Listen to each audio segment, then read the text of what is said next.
أعوذ بالله من الشيطان الرجيم. بسم الله الرحمن الرحيم. الحمد لله رب العالمين، وصلى اللهم وسلم وبارك على سيدنا مولانا محمد وعلى آله وصحابته الكرام أجمعين. قال الشيخ العلامة عبد الله بن سمير الحضرمي: فصل ثاني: ما يحرم بالحدث الأصغر والمتوسط والأكبر. wuxuu fasal yahay xadaska yar iyo xadaska dhexdhexaadka iyo xadaska weyn, intaasba waxyaalihii xaaraam ku ahaan lahaa oo qofka haddii weysadii ay ka burto ama qofkii janaaba ay ku dhacdo ama haweenaydii xayd oo kale uu ku dhaco, dhiig caada uu ku dhaco, waxyaalihii xaaraamta noqon lahaa ayuu ka hadlay sheekha raximahullahu tacaala. man shakhsigaas oo intaqada wuduu'uhu weysadiisu ay burtay, xaruma calayhi shakhsigaa waxaa xaaraam ka ah arbacatu ashyaa, afar shaya xaaraam ka ah. waxaan soo marnay nawaaqid ulwuduu arbaca, weysaqaadka waxyaalaha buriya waa afar shay. weysadii haddii ay burtay, afar shaya xaaraam haddana kaa ah. afar shay ayaa xaaraam ka ah weysadu hadday burtay. kow waxaa qofka weysadu ka burtay xaaraam ka ah assalaatu, salaad inuu tukado waa xaaraan, walow naflan wa salaata janaazatin, salaadaasi haba noqoto salaad sunno ah, salaad janaaze xataa ha noqoto, salaaddii meydka lagu tukanayo xataa ma tukan kartid adigoon weyse qabin. waa likhabari saxiixayn, xadiiskii saxiixayn wuxuu ahaa: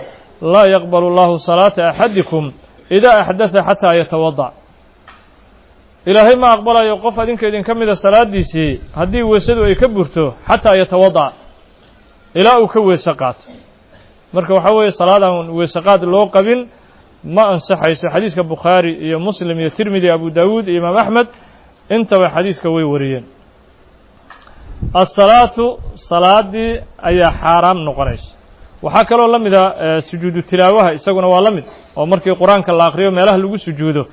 lagu sujuudo haddii aad gaartid kuma sujuudi kartid oo ma sujuudi kartid adigoon weyse qabinin,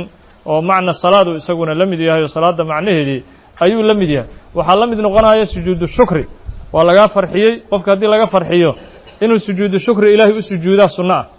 farxaddaas ilaahay uu ka farxiyey ilahay inuu sujuudaa sunno ah. laakiin markaad sujuudu shukri la imanaysid waa inaad weyse qabto. inaad weyse qabto waa shardi, maxaa yeeley sujuuddu waxay ka dhigan tahay salaad oo kale. wixii salaad oo kale macnaheedaba soo hoosgelaya waa la mid oo waa xaaraan oo ma samayn kartid adigoon weyse qabin. asalaatu, salaaddii xaaraana qofka weysadu ka burtay. wadawaafu, dawaafkii kacbada inuu dawaafana waa xaaraan, oo dawaafka shuruuddiisaaba waxaa ka mida inuu qofku weyse qabo. hadduusan qofku weyse qabin dawaafkii ma ansaxayo, fardan aw naflan. dawaafku ha noqdo dawaaf waajiba ama dawaaf sunno ah. dawaafka sunnada waxaa ka mida ka dawaafi lquduum, dawaafkii kow markaad maka soo gelaysay aad samaynayso kale. waa likhabari alxaakim, xadiiskii xaakim uu warinayay, tirmidi naftiisa waa wariyee, tirmidi iyo xaakim labadaba xadiiska waa wariyeen. addawaafu bimansilati salaa,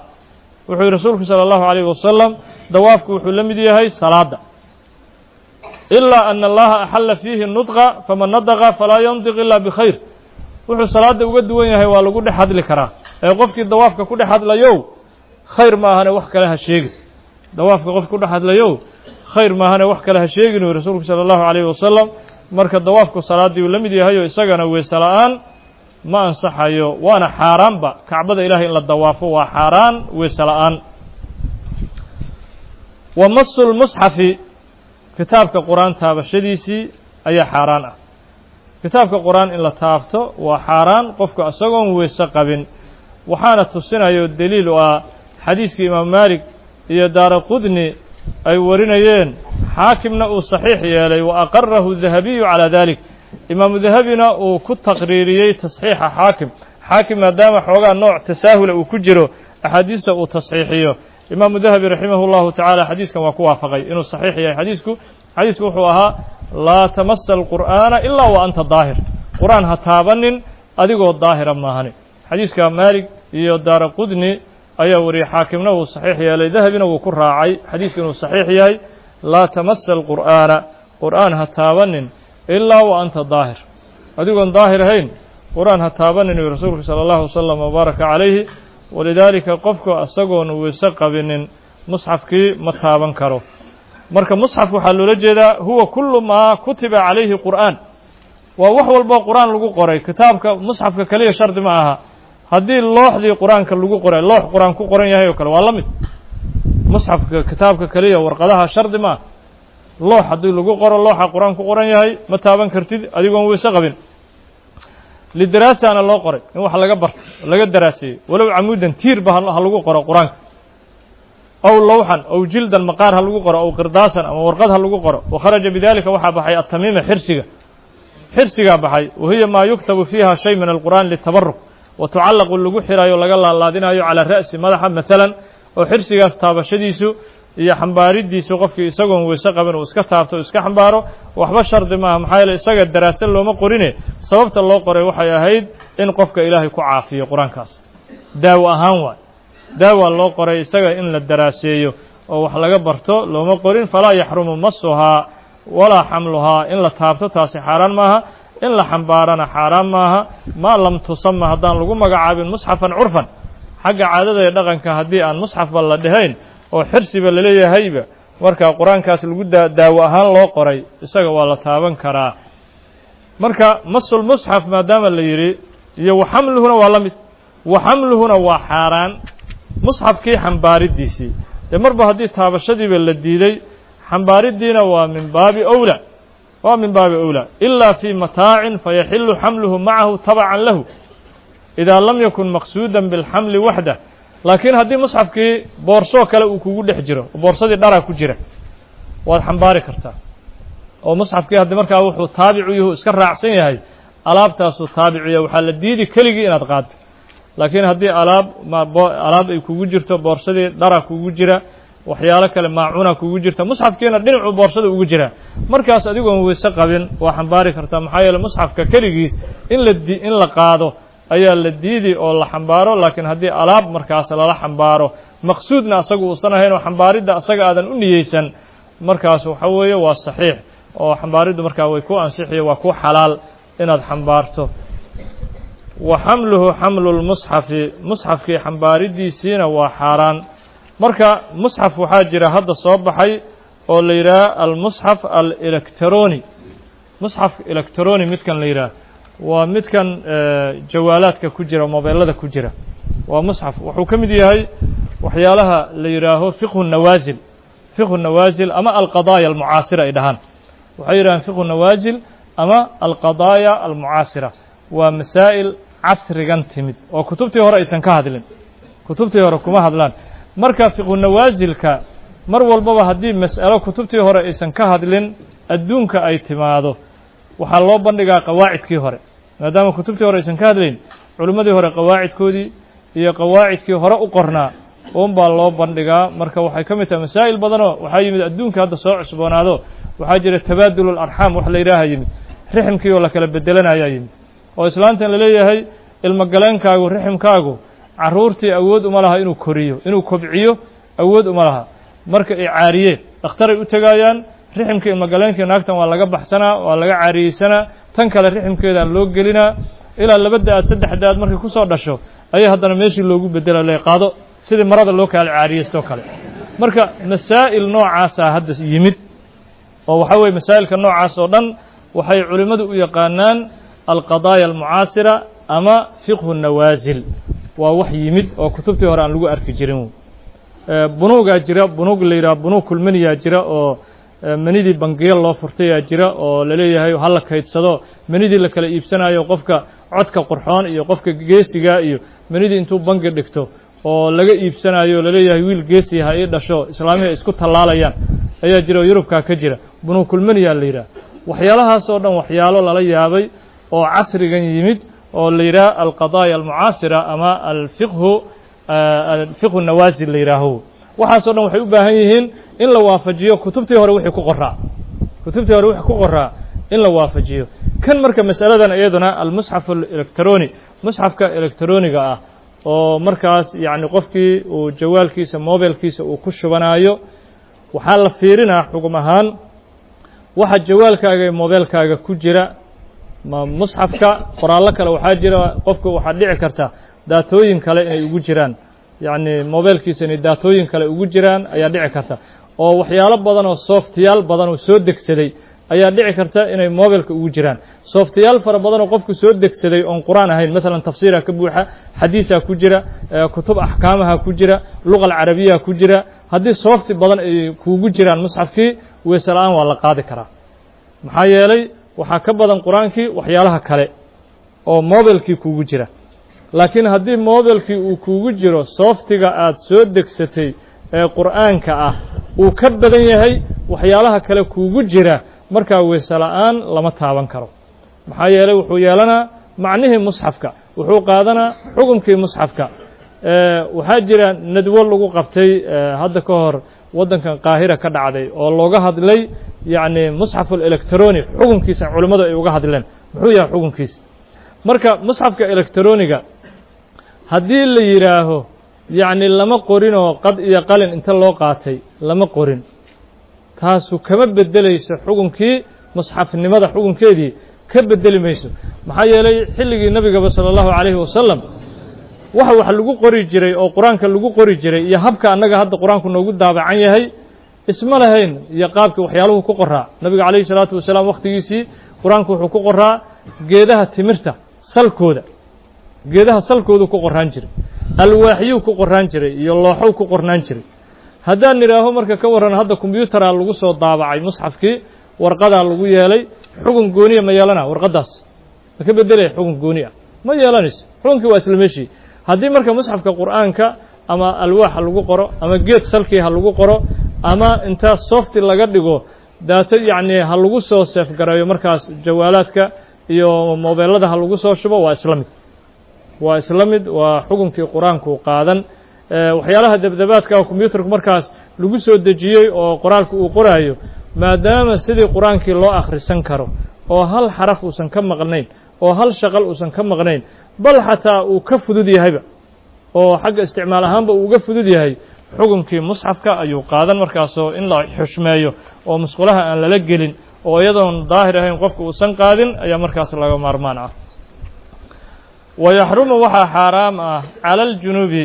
qofkii junubka ahaa oo janaabadu ay ku dhacday janaabadu qofkii ay ku dhacday waxaa xaaraam ka ah sittatu ashyaa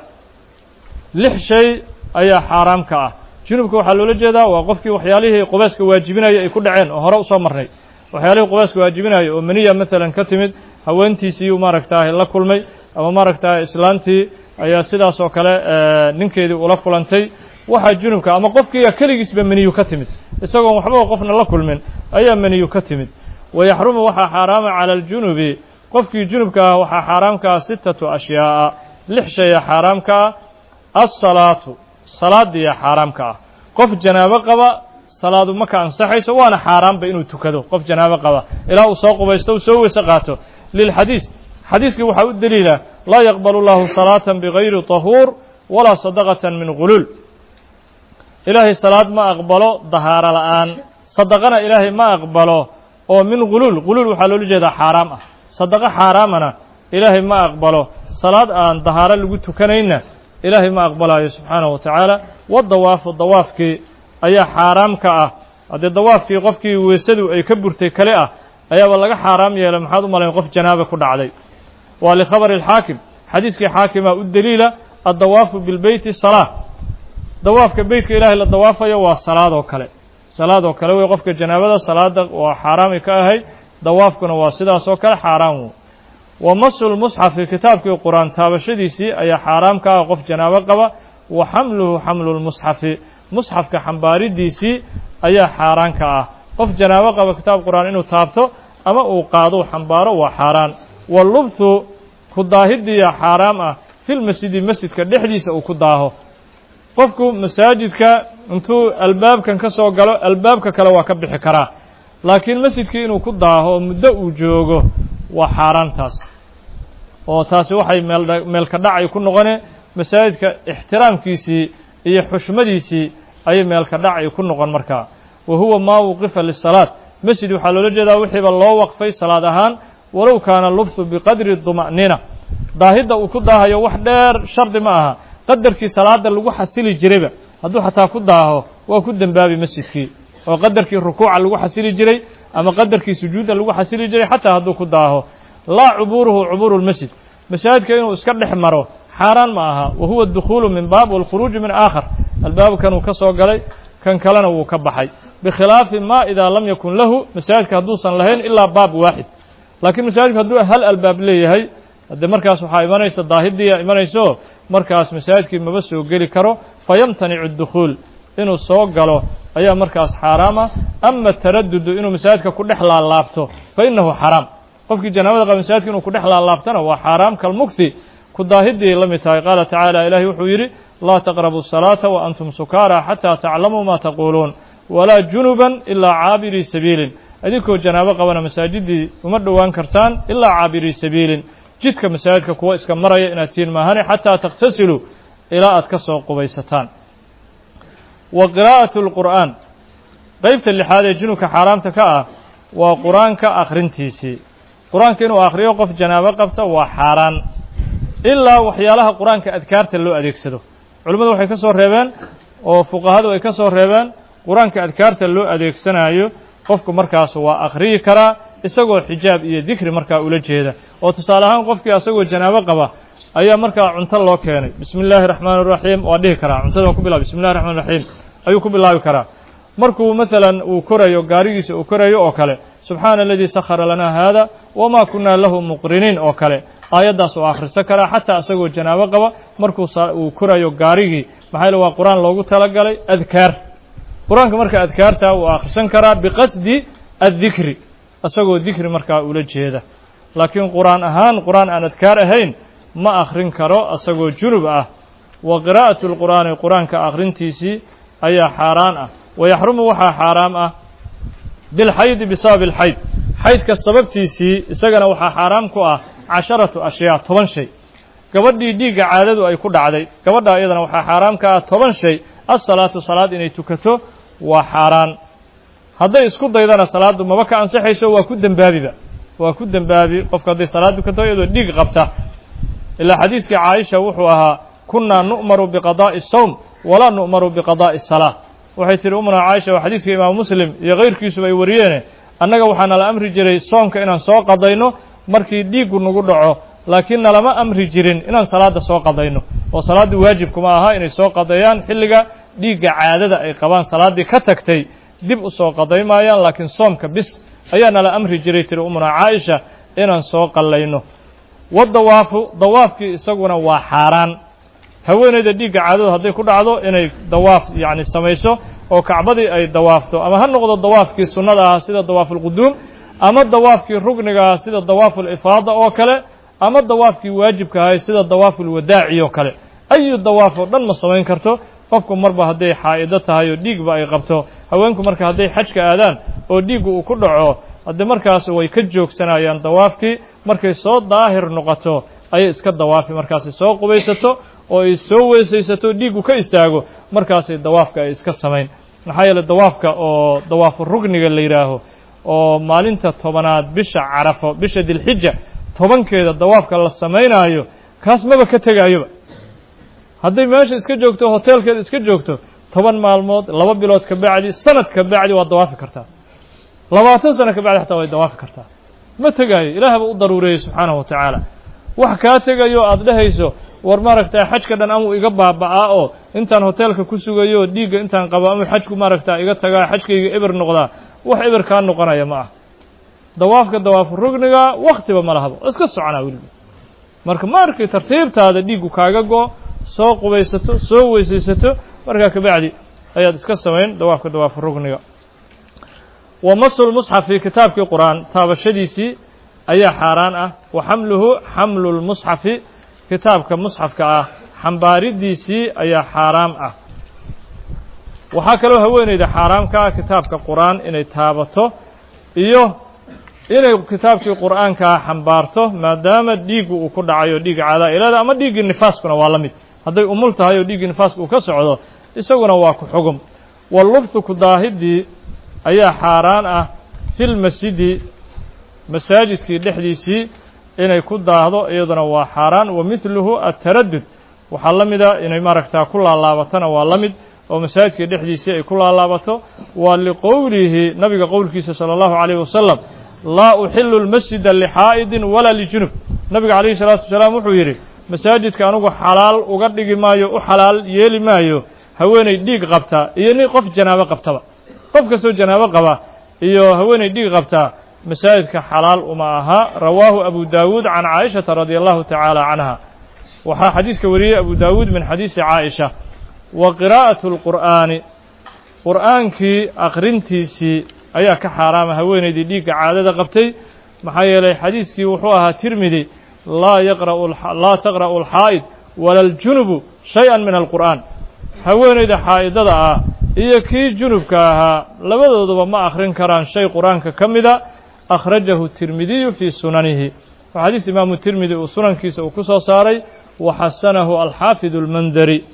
xaafid ulmandarina xadiiska waa taxsiiniyey oo wuxuu yidhi sanadkiisu waa xasan waa xadiis sanadkiisu uu xasan yahay marka xadiiskaasuu nabigu salى الlahu عalيه wasalam wuxuu ku sheegay gabadha xaa'idada ah iyo ninka janaabada qaba inaysan qur'aanka aysan akhriyi karin walidaalika gabdhaha qaarkoodoo qur'aanka akhrisanaya iyagoo dhiiggii qaba ama musxafkiina taabanaya waa inay iska ilaaliyaan ay ka xalaal miirtaan ilaahayna ay ka baqaan subxaanahu wa tacaala qur'aanka iyo musxafka ilaahayna ay xushmeeyaan oo ay qadariyaan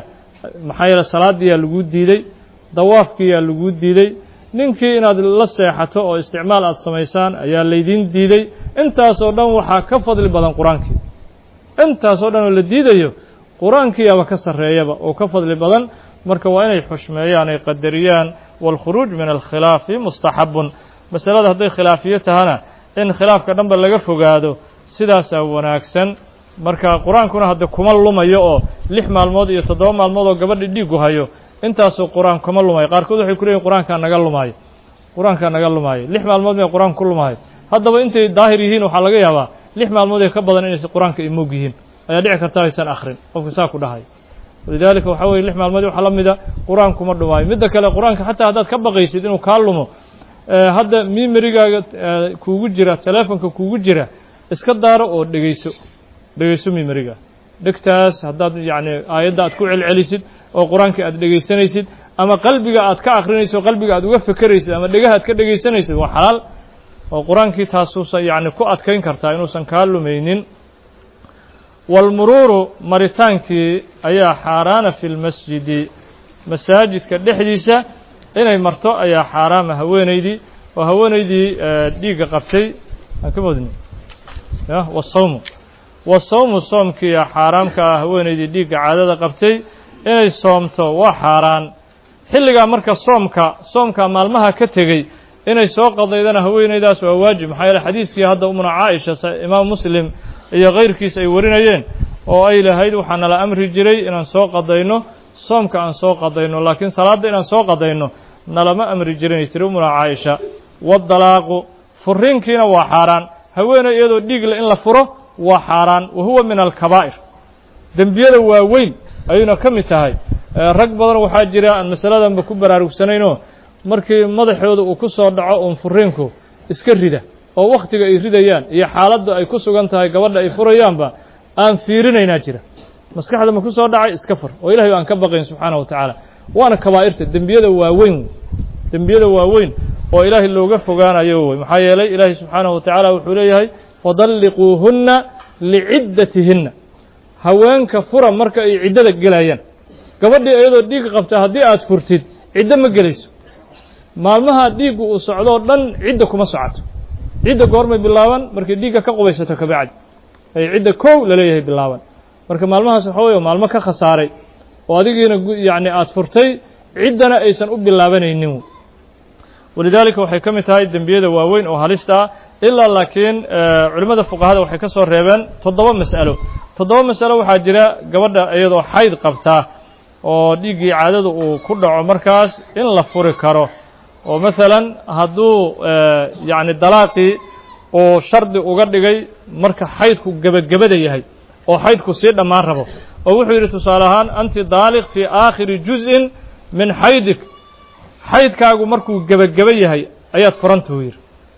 de markaas waxa yani isla markaaba hore waxay ka geli daahirnimadii u soo dhow marka xaaraan ma noqonayso mas'alada labaad waa islaanta uu furayo haddii islaan uu la seexday aysan ahayn waa imra'a ghayr madkhuul biha maba istaabanba nikaax bisaa dhex maray mooye isma taaban markaas xaa'idada ha noqoto haddii doontee waa iska furi karaa maxaa yeelay ciddo ku dheeraanaysa maba jirto maalin saacaddaad furto isla saacaddaasay nin guursan kartaa ciddo ku dheeraanaysa ma jirto ciddaa walba laga baqayo inay ku dheeraato tan saddexaad waa islaantu hadday uur asaga u leedahay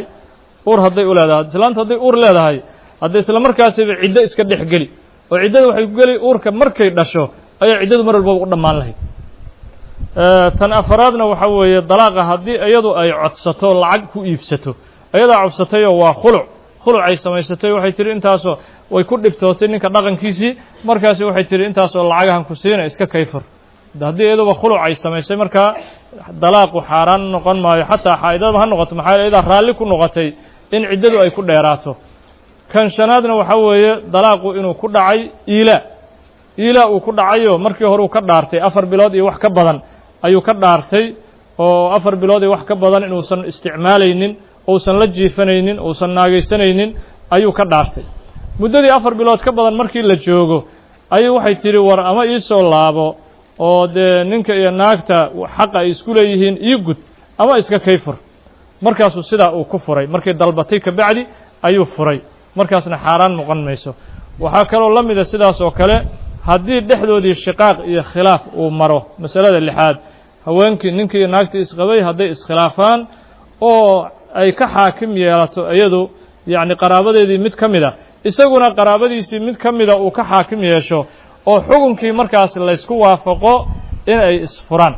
inay isfuraan oo xaakimkii asagu uu u dhiibtay talada oo dalaaqii uu u wakiishay xaakimkiiyaa furay kii qaraabadii u wakiisho uu yidhi aniga haddii dalaaq arrintu ay gaarto waxaad wakiil buuxa iga tahay inaad haweentayda iga furto haddii xaakimkaa hadduu u dhiibto shaqaaqba uu jiro markaas xaaraan ma aha dalaaqaasi kan kale waxa weeye masalada ugu dambaysa oo toddobaad waa haddii sayidku addoontiisa uu ku yidhaaho in dallaqaki azawju اlyowm fa anti xura addoonay ahayd islaantu ninaa qabay markaasuu wuxuu yidhi hadduu ninkaagu ku furo maantay waa ku xuraynahu yidhi xuraata haddee wax walba waxaa uga macaan xurnimada warhado war ifuray leeda mar haddaan xurnimo helayo waa ilaa furiinkaaba xurnimadaydu ku xihan tahaye warniyahu ifur ninkeedaa saa u furay horay ka xoroobi toddobadaas mas'alo islaanta iyadoo xaa'ida ah waa la furi karaa walmuruuru kan sagaalaad maritaana xaaraana filmasjidi masaajidka islaantu ay dhex marto xaa'idada in khaafad hadday ka cabsanayso talwiithahu masaajidka hallayntiis masaajidka inay hallayso haddayba ka baqayso ku daahid iska dhaafa inay dhex marto ayaa xataa xaaraam ah hadday ka baqayso inay wax uga daataan masaajidka dhexdiisa inay wax uga daataan hadday ka baqayso walistimtaacu raaxaysiya xaaraana bimaa maxal looga raaxaysto maxalkaasoo bayna surati wa rugba jilibka iyo xudunta inta u dhaxaysa inuu ninkii uu ka salsalaaxo jilibka iyo xudunta inta u dhaxaysa waa xaaraan inuu ka salsalaaxo inuu haddee u galmoodo wadiyo jimaac uu sameeyana kaba sii daranba wallahu subxaanahu wa tacaala aclam